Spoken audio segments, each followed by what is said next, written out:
Hola, esto es una explicación sobre lenguaje y comunicación que voy a dar para la clase de nivel 2 de lengua.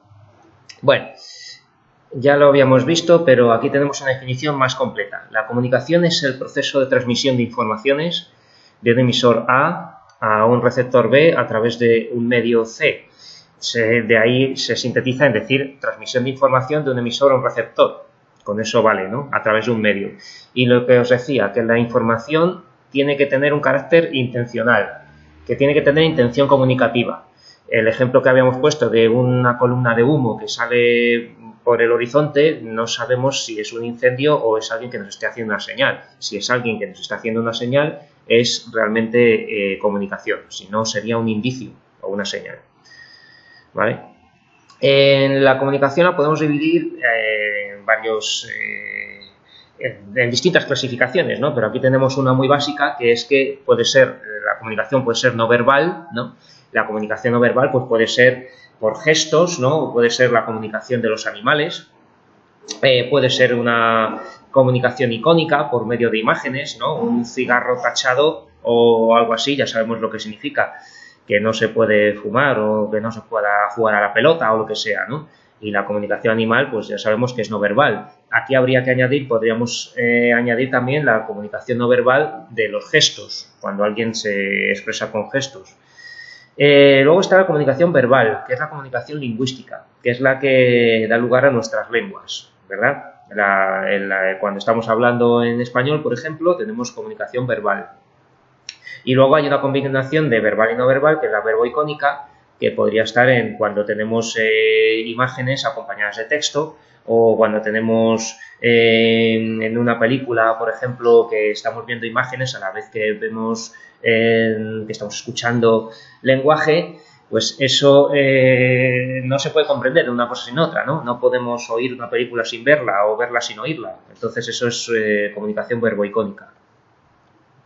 Los elementos de la comunicación ya los conocéis y esto pues es la definición de siempre. El emisor es quien emite el mensaje, el receptor es quien lo recibe, el mensaje que está constituido por las informaciones que se envían y hay que añadir que tiene un referente, el mensaje, que es la realidad a la que se refiere el mensaje, que es una realidad conocida por los distintos miembros en la comunicación, el emisor y los receptores.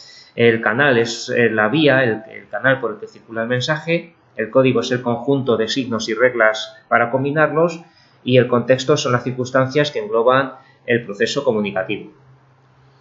¿Qué es el lenguaje? Porque habíamos visto que es comunicación, pero no lenguaje. Vamos a ver la diferencia entre comunicación, lenguaje, lengua y habla. El lenguaje es la capacidad, es muy importante decir que es la capacidad propia de la especie humana, porque hasta ahora no sabemos cuántas especies, no sabemos de otras especies que usen el lenguaje, pero tenemos que es la capacidad humana, digamos, para comunicarse por medio de un sistema de signos, ¿vale? Se puede definir lenguaje como medio de comunicación o como sistema, ¿no? Pero vamos a basarnos sobre todo en esta capacidad propia de la especie humana para comunicarse por medio de un sistema de signos, ¿vale? Tenemos que está compuesto de signos, hemos dicho. Vamos a ver qué son los signos. Los signos son elementos que tienen un significado que ha sido convencionalizado, es decir, en lo que nos hemos puesto de acuerdo para que se entiendan, ¿no? O sea, todos nos hemos puesto de acuerdo en que cierto signo signifique algo y por eso sirve para comunicarse entre miembros de una comunidad de hablantes. El signo consta de significado y significante. ¿De acuerdo? Entonces, ¿qué es esto de significante y significado? Bueno, pues son las dos partes que constituyen el signo. Es que estoy grabando y que forman parte de él, ¿no? Entonces el signo, que es el elemento que forma parte del lenguaje,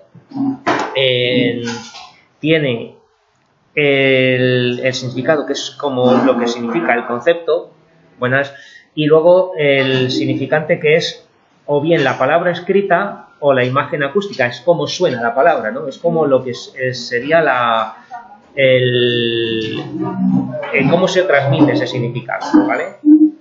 Y ambos son psíquicos, ambos se entienden con la mente, ¿verdad? Son en lo que es, si tenemos el sonido árbol, ¿no? Alguien nos dice árbol, eso sabemos que significa una figura de un árbol.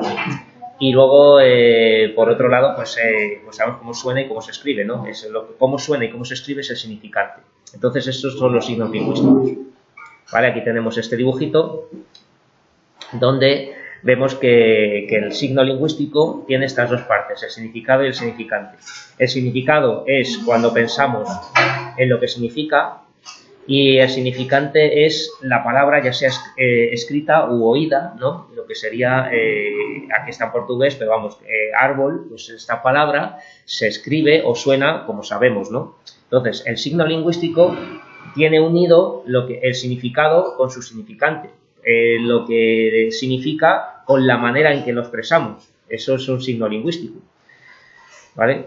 ¿Qué es un sistema? Pues el sistema es el conjunto de los signos y cómo están organizados. Los signos lingüísticos están organizados en un sistema o una estructura, ¿no?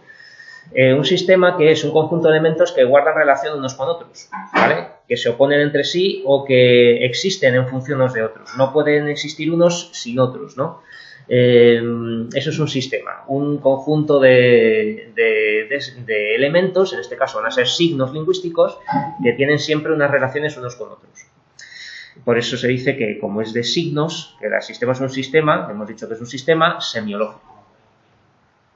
Bueno, y ahora vamos a ver qué es lengua y habla. Hemos visto que el lenguaje es la facultad o la capacidad, ¿verdad? El lenguaje es una capacidad, una facultad que tenemos para expresarnos. Y este sistema ya concreto de un conjunto de signos sería la lengua, ¿no? Cuando estamos hablando del sistema de un conjunto de signos, de una expresión del lenguaje concreta, ya tenemos una lengua. Una lengua es un conjunto de signos concreto utilizado por una comunidad de hablantes, ¿vale? Entonces, esto sería una lengua, un sistema, ¿vale?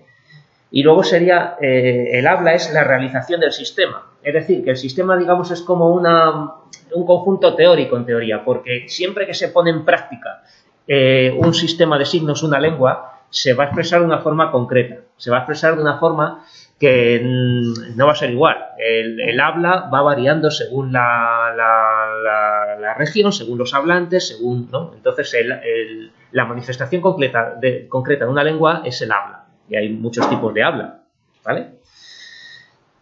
Aquí nos dice eso, que la facultad del lenguaje verbal, la capacidad, el lenguaje, permite a los hablantes crear una lengua, un sistema, ¿vale? Que es un reflejo de su cultura y sociedad, ¿no? La lengua es una manifestación concreta del lenguaje verbal, hemos dicho, ¿vale? El lenguaje, luego lengua y luego habla. El español, inglés, francés son lenguas, ¿vale? El signo hemos dicho que es una convención porque la gente se ha puesto de acuerdo en lo que significa, el significante, significado, y luego también se dice que el signo, y pues eso es arbitrario porque se han puesto de acuerdo, porque sí, no tiene por qué el sonido árbol representar un árbol. ¿Por qué? ¿Por qué? Pues porque hemos dicho que significa árbol, ¿no? Pero no porque haya alguna razón por ello. Y luego es articulado. ¿Qué significa que el signo es articulado? Pues que se descompone en unidades más pequeñas, que tiene articulaciones, digamos, ¿no? Entonces, hay dos articulaciones, no hace falta que sepáis cuál es cuál, pero que sepáis que los signos lingüísticos se descomponen en monemas y fonemas. Las unidades mínimas sin significado, voy a explicarlas de abajo. Las unidades mínimas sin significado son los fonemas. ¿Por qué? Porque los sonidos, los fonemas, si dices P, Q, R, eso no significa nada, son sonidos, ¿vale? Por eso son unidades mínimas sin significado. Y en cambio, los monemas, que son los morfemas, los lexemas, todos los prefijos, interfijos, todo eso ya tiene significado. Son unidades mínimas que sí que tienen significado, los monemas, ¿vale? Entonces, bueno, todo esto, la lengua se puede dividir en niveles, porque el nivel fónico pues estudiaría los sonidos, el morfosintáctico ya tiene unidades con significado, ¿no? Pues, y ya pues serían las dentro de la palabra, los morfemas y luego las palabras, y luego las oraciones también, y el nivel léxico que son significados. Bueno, ya para ir terminando, tenemos que la norma lingüística es como cuando hemos hablado de lengua, he dicho que es como una especie de idea, de sistema ideal, ¿no? Porque luego la manera de expresar la lengua son el habla, ¿vale? Entonces, una lengua como sistema tiene una norma que dice cómo están organizados los signos, a qué reglas responde cuando se organiza, ¿verdad? La norma lingüística la regula en el español la RAE, la Real Academia, ¿de acuerdo? Entonces, es el conjunto de normas y de usos aceptados por los hablantes como el buen uso o el uso correcto de la lengua, la norma.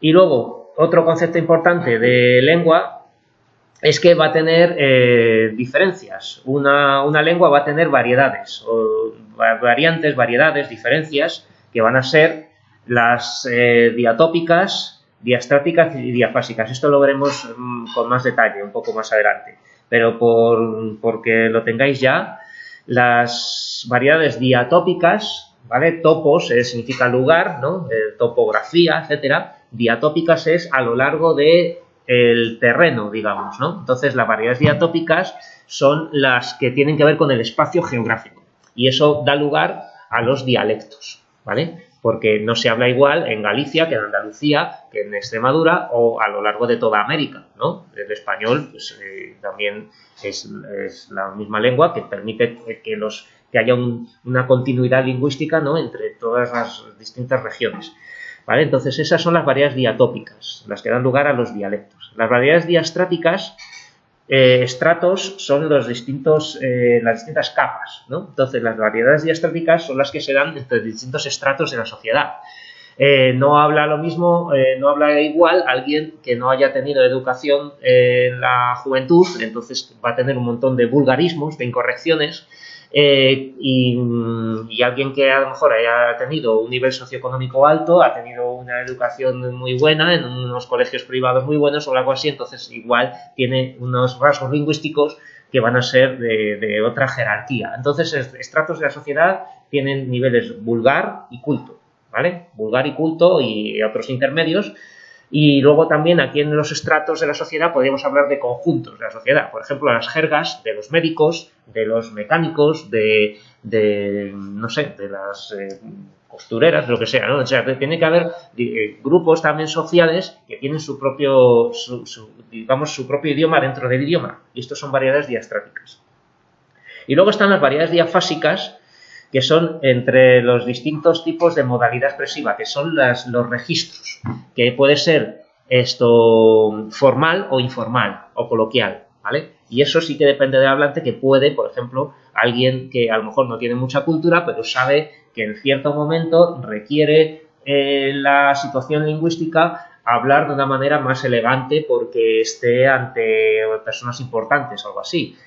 O puede hablar de una manera más relajada porque está entre amigos, ¿no? Entonces, esos serían los registros, coloquial y formal, ¿vale? Entonces, aquí tenéis este esquema donde vienen pues que las diatópicas dan los dialectos, las diastáticas no he dicho cómo se llamaban, los de los estratos sociales, sociolectos, que puede ser vulgar o formal, o culto, ¿vale? Culto o vulgar, y luego los registros, que ya es formal o informal.